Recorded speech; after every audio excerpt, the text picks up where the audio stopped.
Birth certificate বলেন, passport বলেন এবং আইডি কার্ড পাওয়া একটা নাগরিকত্ব অধিকার। কিন্তু এই নাগরিকত্ব অধিকার পেতে আমাদেরকে যে পরিমাণ ঝামেলা পোয়াতে হয়, আমরা চাই আপনি যেভাবে খুব সংক্ষেপে এবং ঝামেলামুক্তভাবে আইডি কার্ড বাংলাদেশে এসে করতে পারছেন, আমরা প্রত্যেকে এভাবে করতে চাই এবং প্রত্যেকের আইডি কার্ডগুলো প্রত্যেকের আইডি কার্ড, পাসপোর্ট এবং বার্থ সার্টিফিকেট যেন স্কুল লাইফে প্রত্যেকে করে ফেলতে পারে সেই সুবিধাটা চাই। আর বিশেষ করে আইডি কার্ডের সব ভুল এবং ছবি, আপনি যদি আইডি কার্ডের ছবির দিকে তাকান, আমরা যদি কোনো ইউরোপীয় অ্যাম্বাসিতে যাই তখন আমাদের দিকে একবার তাকায়, আমার পাসপোর্ট এবং এনআইডি কার্ড দিকে 10 বার তাকায়। চিন্তা করে বাংলাদেশে দুর্ভিক্ষ চলতেছে কিনা, ওরা চিন্তা করতেছে বাংলাদেশে কোনো দুর্ভিক্ষ লাগছে কিনা, যে তাদের ছবির অবস্থা কেন, তাদের বাস্তবীয় চেহারার সাথে এমন অবস্থা কেন।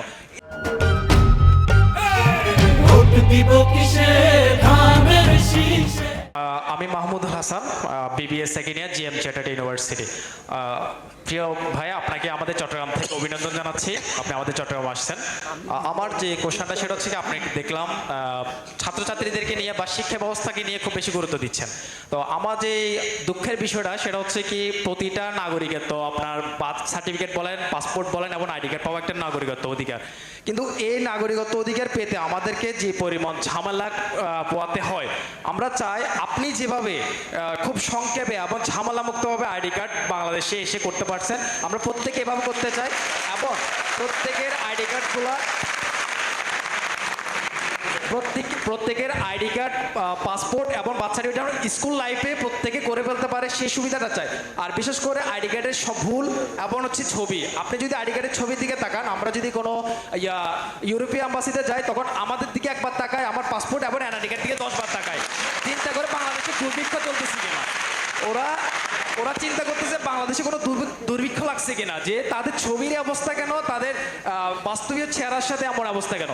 তাদের এই অদক্ষ ব্যবস্থাপনার জন্য আমাদেরকে যে ঝামেলাগুলো পোয়াতে হচ্ছে, সেই আপডেট যুগে যেখানে চায়না এবং জাপান 2050 সালের কথা চিন্তা করতেছে, আর সেখানে আমরা বাংলাদেশের মানুষ আমাদের সার্টিফিকেট, পাসপোর্ট এবং আইডি কার্ড সংশোধন করতে করতে আমাদের জীবন চলে যাচ্ছে। তো এইখানে আপডেটটা কি করবেন, আমাদেরকে একটু এই বিষয়ে একটা আপডেট করবেন। আর হচ্ছে বাংলাদেশে যে সমস্যাটা আমরা মেন ফেস করি সেটা হচ্ছে কি, ভেজাল মুক্ত খাবার। আর আপনি দয়া করে আপনার ক্ষমতা আসলে এই খাবারকে ভেজাল মুক্ত করার জন্য কি করবেন, যে ফরমালিন মুক্ত।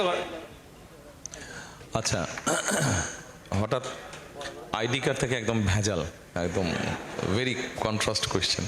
এনিওয়ে, আপনি যেটা প্রথমে যেটা বললেন, হ্যাঁ, আনফর্চুনেটলি বা ফর্চুনেটলি আলহামদুলিল্লাহ আমার পক্ষে খুব ইজি হয়েছে কাজটা করতে। আমি অস্বীকার করছি না, তো আমি স্বীকারই করছি আপনাদের সামনে। বাট এটা প্রসেসটাকে ইজি করতে হবে, আর প্রসেসটাকে ইজি করতে হলে জিনিসটাকে যত ডিজিটালাইজ করতে পারবো আমরা উইথ সাম কারেকশনস, আমার কাছে যেটা মনে হয়, তাহলে আপনি ঘরে বসেই জিনিসটাকে করতে পারবেন। পৃথিবীর বিভিন্ন দেশে যেটা সম্ভব হচ্ছে, কোথাও আপনাকে আর যেতে হচ্ছে না। আপনার কাছে যদি আপনার নিজস্ব কম্পিউটার থাকে, আপনার স্মার্টফোন থাকে, তাহলেই আপনি করে ফেলতে পারবেন কাজটা। সো আমরা পুরো সিস্টেমটাকে আমাদের যেখানে যেখানে এরার্স আছে সেগুলোকে আমরা কারেকশন করবো, বা কারেকশন করার উদ্যোগ আমাদেরকে নিতে হবে। আপনি যেটা বলেছেন, ইউ আর ভেরি রাইট, অনেককে অনেক হ্যাসেল পোহাতে হয়। আমি করে মানে আমার ওই এনআইডি কার্ড করে আসার পরে সোশ্যাল মিডিয়াতে দেখলাম কেউ একজন যোগ করে দিয়েছে যে আমি গিয়ে কমপ্লেন করছি, আরে ভাই আমার নাম তারেক লিখে দিয়েছে বারেক। আচ্ছা, তো আমার কাছে যেটা মনে হয় যে সিস্টেমটাকে আমাদের ইজি করতে হবে আর মোর ডিজিটালাইজ করতে হবে। যদি আমরা ডিজিটালাইজ করি, ইন দ্যাট কেস কারাপশন বা যেগুলো সমস্যা আছে সেগুলো অনেকাংশে কমে আসবে। এটা গেলো একটা। আপনি যেটা বলেছেন ভেজালের বিষয়টা, এই বিষয়টা যদি ঠিক করতে হয় তাহলে আমাদেরকে আমাদের কনসাস ঠিক করতে হবে, এবং এটা সরকারের একার কাজ না, এটা আমার, আপনার, আমাদের সকলের কাজ। এটা আমাদেরকে সকলকে মিলেই করতে হবে। অন্যায়ের বিরুদ্ধে প্রতিবাদ করতে হবে। আপনি যেটা প্রিজারভেটিভের কথা বলেছেন, ফরমালিনের কথা বলেছেন, নিশ্চয়ই আপনি জানেন একটা খাবারে নর্মালি একটা সার্টেন পোর্শনের একটা প্রিজারভেশন বা প্রিজারভেটিভ দেওয়া হয়। এটা সব খাবারই দেওয়া হয়, এটা বিদেশে দেওয়া হয়। আমাদের দেশে যেটা হচ্ছে, যারা অসৎ ব্যবসায়ী তারা অতিরিক্ত বেশি দিয়ে দেয়, অথবা তাদের ধারণা নেই, এবং সেই জন্যই জিনিসটা তখন পয়জন হয়ে যায়। জিনিসটা তখন পয়জন হয়ে যায়। তো আমাদেরকে মোট কথা এই জিনিসটাকে যদি বেরিয়ে আসতে হয়, এখানে আমাদের সবাইকে এগিয়ে আসতে হবে। একটা বিষয় আমি আপনাদেরকে বলি, সেটা হচ্ছে একটা দেশ কিন্তু শুধু একটা সরকার গড়ে তুলতে পারে না, একটা দেশকে সকলে মিলে গড়ে তুলতে হয়। আপনার নিজের ফ্যামিলিতে যেগুলো রুলস রেগুলেশন ট্রেডিশন আছে, ঐতিহ্য আছে, শুধু কি আপনার বাবা এবং মা মিলেই কি সেটা ঠিক রাখতে পারে?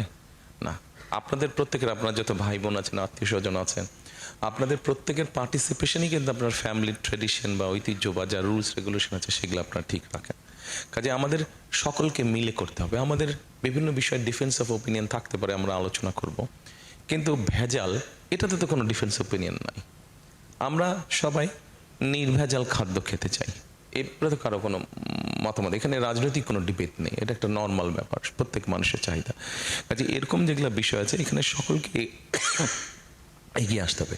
সরকার উদ্যোগ নিবে, সরকার বিভিন্ন সময় বিভিন্ন ব্যক্তিকে দায়িত্ব দেয় যারা এরকম র্যান্ডমলি চেক করে। আপনাদের মতন ইয়াং যারা আছে তাদেরকে এগিয়ে আসতে হবে, ওই সকল ব্যক্তিদেরকে যারা সঠিকভাবে কাজ করছে তাদেরকে সহযোগিতা করা।